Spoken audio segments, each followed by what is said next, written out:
Hi there. Okay, so we're talking weight loss. I did one little tip of weight loss a little while ago, and now we've got another one. So here's the thing. Guess what, my God, my friends? We do not all break down and metabolize foods the same. So I could put all of us on the exact same diet. And guess what? Some of you might lose weight. Some of you may look pretty fierce. Some of you may gain weight. Some of you may feel ill and like your stomach isn't working right. And some of you may just be like, I'm dizzy. I can't even function. I'm starving. So everyone has different, your dieting thing is all completely different. So here's the thing is, when they say these weight loss programs, they worked, all these people lost this weight. Well, it's because they did it in a very small group.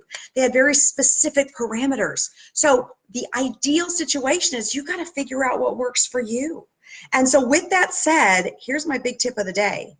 You have to be able to break down and digest your foods appropriately, correctly, the right way. What do I mean by that? Okay, here it is. You eat something, if it makes you feel gassy or bloated, guess what? It doesn't work for you. So that means you've got a food intolerance. And guess what with that too? If you have a food intolerance, anything that you eat with that food is going to be stored as fat, because your body is so lazy, it doesn't want to do anything with it. So here's the thing. So your body, you eat something. Let's just say you have a salad. It's got 10 ingredients. It's the example I always use. You got a salad, it's got 10 ingredients, and one of those ingredients you're intolerant to. Okay, so here's what happens. Your stomach, it's like a blender. It doesn't separate. So once you start consuming food, whatever you consume, drink, spice it up with, whatever, it all gets mixed up together. And so in that, your body all of a sudden goes, ooh, there's this one thing that doesn't fit. I don't know how to break it down. I'm not really sure what to do with it. So what does it do? It can't pull that thing out. So it's got everything mixed up in there, and it goes, oh, you know what? Then I'm just going to shove everything into a fat cell, because that's the easiest thing for me to do. It takes less energy. It requires less stress. And so let's just shove it in the fat cell, and I'll deal with that later on. So we do this over and over again. Okay. So guess what, guys? And this is going to sound terrible. And I know no one really wants to hear this, but you shouldn't be farting. I said it. I said it. I did. Okay. So typically gas, okay, or that gas and bloaty type feeling means that we are not breaking down and digesting a food correctly. So guess what? Oh my God, you're not breaking it down correctly. It's a food intolerance. It's going to be stored as fat. That salad that I just told you, it could have been the healthiest, organic, most beautiful salad you've ever done in your life. But because you were intolerant to one ingredient, the whole puppy gets stored as fat. And you could even sit there and tell me, I didn't even use dressing. There was no dressing on that thing. How can that thing be stored as fat? Well, guess what? Your body's pretty intelligent, and it can do anything it feels like with the foods you eat. So if you're not breaking down and digesting something appropriately, you need to figure it out. The best way to do that is get a food journal. Write down what you eat every single day and write out how you feel afterwards, so that you can start to recognize, wow, these foods make me sleepy. I guess I shouldn't be eating those. These foods make me gassy. Oh, I need to figure out which one it is. So if it's that salad with 10 ingredients, well, when you do your food log, you write out all 10 ingredients. And then somewhere down the line, maybe today, maybe tomorrow, maybe the next day, you'll go, oh, wow, I think it's tomatoes. I never even thought about that. I think it's tomatoes. And so now you'll start removing tomatoes. They say you take a food out for 90 days.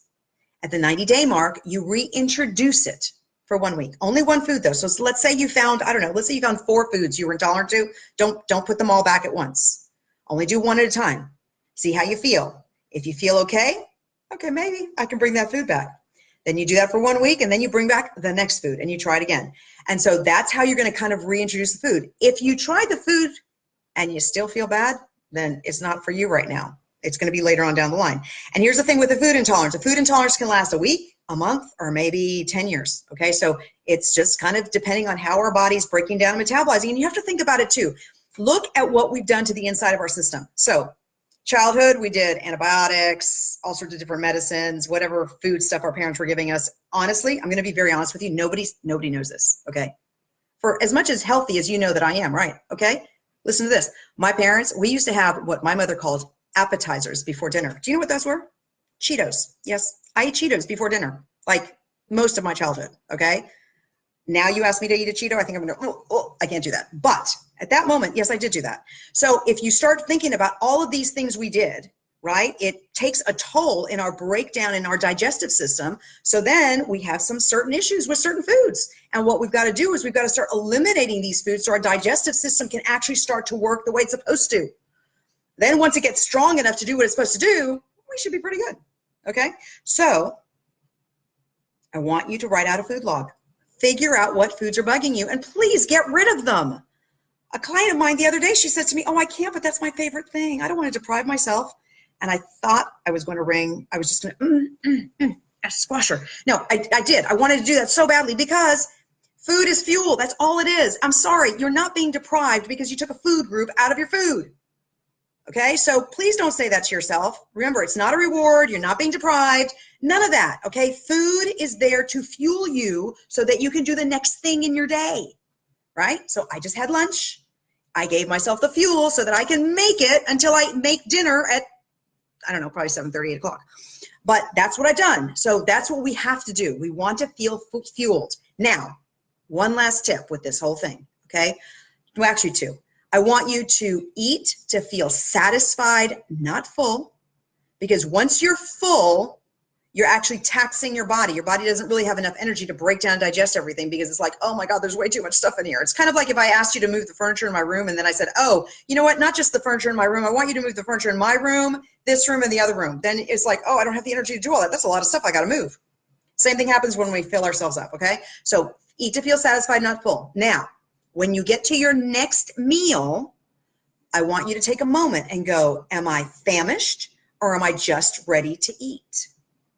If you're just ready to eat, kudos on you. I'm totally happy with that. But if you're famished, I want you to go back to the meal before that and look at it. Look at the proportions. No, I didn't say portion sizes. Proportions of your carbohydrates, proteins, and fats. More than likely, if you're famished, you probably didn't have enough protein and fat in your diet for the meal beforehand, okay? So in theory, if I had breakfast and I get to lunch and at lunchtime I'm like, man, I'm famished, I can't even think straight. I need to look back at my breakfast and go, what did I eat? And did I have enough protein and fat to keep me satiated to this moment right now? Okay, so very important things. I've told you a lot. Let it absorb in. Write out a food log. Food log's the best thing you can do, okay? Make it happen. And I'll see you next time. Have a good one. Peace out.